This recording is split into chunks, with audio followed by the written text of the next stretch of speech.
Hey, Wheelchair Gunfighter here. This is going to be part 4 of functional technique building, and we're still in the science of mechanisms of injuries.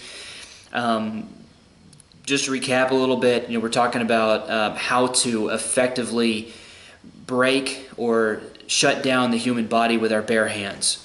And this is obviously worst case scenario because you want to be able to use a tool, number one, because it mitigates injury to you. The shorter the violence is, the less chance of you getting hurt. And two, using hands is just not efficient a lot of the time, especially from the wheelchair, because we don't have the ability to apply force in a lot of the traditional ways. So last video, part 3 was striking targets. This is going to be joint breaks. This is going to be how to apply braking pressure to specific joints, how those joints lock up. Now, there's only 3 types of joints that we're going to be worried about. We're not talking about the fused joints in the skull, which are really a striking target, a really heavy striking target. We're not talking about the pivot joint like in the jaw. Trying to lock that up and break it by leverage, unless you're willing to lose fingers, is not really is not a very easy target to achieve. We're talking about the ball and socket joints like in the shoulders, the hinge joints, which are always secondary to those joints, and the gliding joints like in the wrists. So let's get started. And there's a specific way that these joints lock up. If in training you can get in the habit of seeing how these joints lock up, then you can see how they break. And the only difference being is what kind of a force you apply. Now, the first type of joint is going to be the ball and socket joint. This is the biggest one. Now, when Will come to throw me out of the chair, or sorry, from behind, so you've seen this when Will comes up to throw me out of the chair, and I kind of do this number, sweep him off. We have this is a shoulder, I'm affecting the shoulder joint right here. And to be a more violent break, I would just torque this in a violent manner because he has nowhere to go with his body. But what we're doing with these ball and socket joints, you're basically rotating it out of socket. So the secondary joint to that ball and socket joint is a hinge joint. If you turn it at a 90-degree angle and turn it like a door handle, if you turn sideways please, if you turn it like a door handle, that's going to lock up that joint. So people get into these, shoulder locks like this, and they think by pushing the wrist up towards the head is what locks it up. It's not. It's prying the hand back away from the body that locks it up, or breaks it if that's what you're trying to do. So if you get here, it's that violent torquing motion that's going to dislocate the shoulder. There's some exceptions to this, like we did. Come back over here to the shoulder throw or the chair throw. So come back to here. This is one of those exceptions. The shoulder, because of how the ball fits into the socket, there's only so far that the bones allow this to go this way with a straight lever. So this would literally pop the socket out this way. So that's an exception to that, and it's one that manifests itself in the wheelchair. So that's something to bear in mind.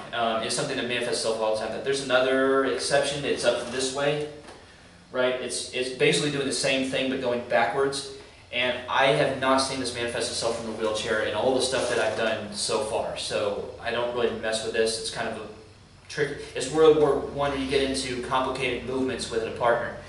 Now, where this also applies, the other ball and socket joints that are really effective or really relevant are the base joints in your fingers. So taking that hinge joint and turning it at a 90-degree angle is going to give you the similar effect. And why this is something that you should know is because there's a lot of opportunities when all you have is the hand. So going to the hand, manipulating your hand inside of there is finding that finger and then beginning to work them, you're going to get a mechanical effect on their hand, right? It's not the best thing in the world, but it's something that leads to other things. Okay, it's something that if it's all you can get, the hands are a very target-rich environment. You can also, that exception with pulling the arm back out of socket, you can achieve the same thing with a finger this way, or by rotating the fingers over each other. It puts more leverage on one of these fingers than the other, depending on which finger you have a better grasp on, and it'll wrap and pull that joint out of socket. So that's another thing you do. Grab a couple fingers and just torque. All right, moving on. So ball and socket joints, and play with your opponent to see how you can fit yourself into. Obviously these these types of defenses will get you there. There's other stuff, like Will pull me out of the chair this way from the front, right? I really start doing stuff like this, right? We can come up with this manifests itself sometimes as well. But it's the exact same thing, it's just a different way of getting there. Now, hinge joints. Hinge joints, think of a door hinge, okay? It only goes one way. At some point it locks out, even double jointed people it locks out at some point, and a pressure perpendicular to the length of that joint is going to break it, okay?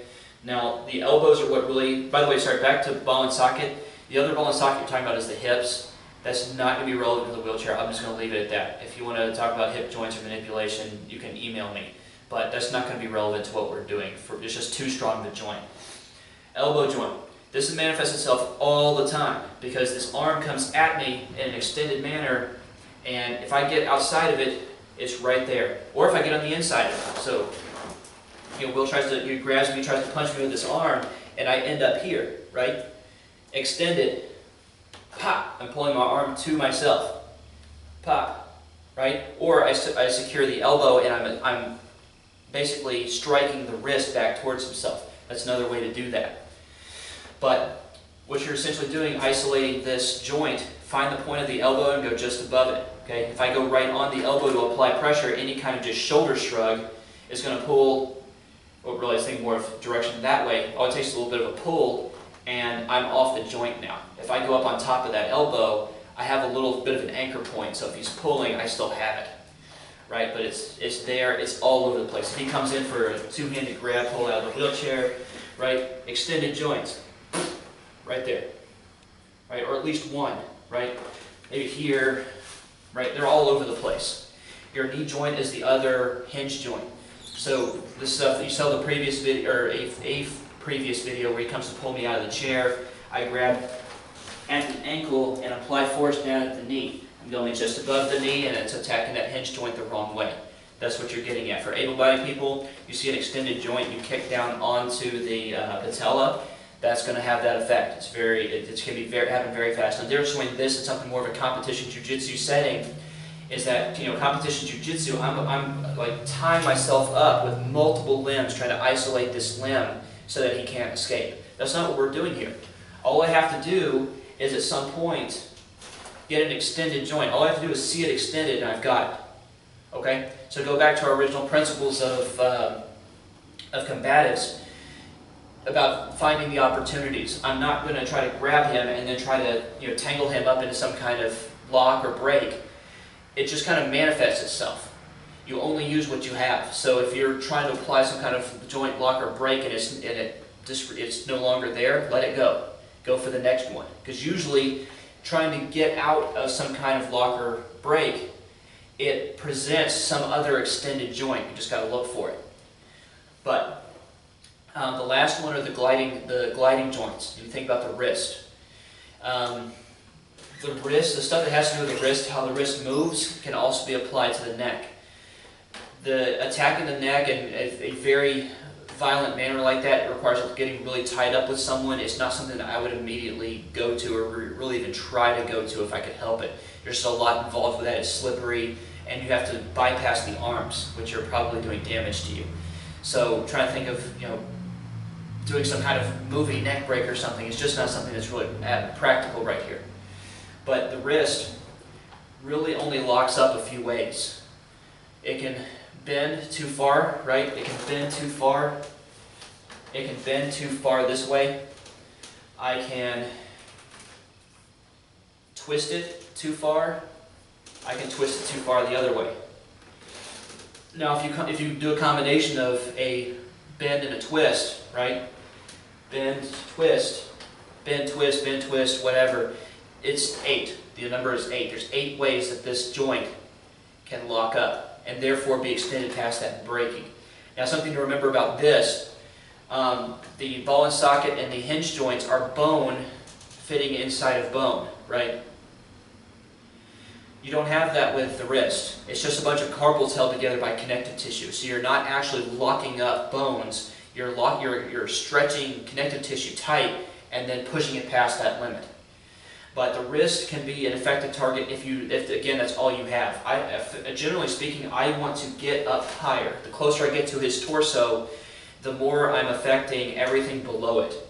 So if I can affect the shoulder, I don't have to worry about the hand, because he can't use it. If I'm breaking fingers, then his elbow is still a weapon, right? So I might get a finger, if I'm really tied up, I might go for fingers, and then maybe the wrist, if it's there, I might use the wrist, right? I might use the wrist to get the elbow, or whatever, right? It's just setting me up for something else. I don't want to get hung up in the smaller joints. There's stuff that you can do with the ankle too if you get down on the ground. We're going to cover that if we get to the point of doing groundwork. We won't cover that right now, because I'm going to leave that mainly as a striking target, just because there's a lot involved with that, particularly since you can't do a lot of things from the wheelchair, and it really involves whether or not you can engage your core. So, ball and socket, hinge, gliding joints, shoulder, ball and socket, base knuckle of the fingers, ball and socket, hinge joint, and remember these hinge joints can break just the same way as an elbow can, just extended too far over the top, and then the gliding joints in the wrist. And all of this, you take the principles from the first video in the series, you go through opportunity, you look for how it manifests itself, right? Put yourself in these various situations and see what presents itself. You prioritize your targets, all that stuff. You go through the entire list and you see what the manifests itself joint locks. You do the striking targets. You go through striking targets, joint locks, or joint breaks, and then combine the two and see what the difference is between what you are able to apply, how you're able to apply force, and how you're not able to apply force, depending on your particular disability. So, again, these are targets for incapacitation, is to stop somebody. I really like these because they're mechanical. We favor mechanical because it's instantaneous. If you can attack a joint, it's going to disable everything below it, particularly in the arms. If you attack the legs, if you have the opportunity to do so, you're equalizing the disparity in mobility. So that's where this fits into this. This is just some of the tools among all the stuff that we're trying to establish in the road to developing functional techniques that work under stress against multiple opponents and all of that from the wheelchair. Okay? So add it to, practice it, throw it in there with strikes, make it one thing or another, and the biggest thing is remember opportunity. If it's not working, go to something else. All right? So, like, subscribe, comment, send me an email if you need something from me, wheelchairgunfighter@gmail.com.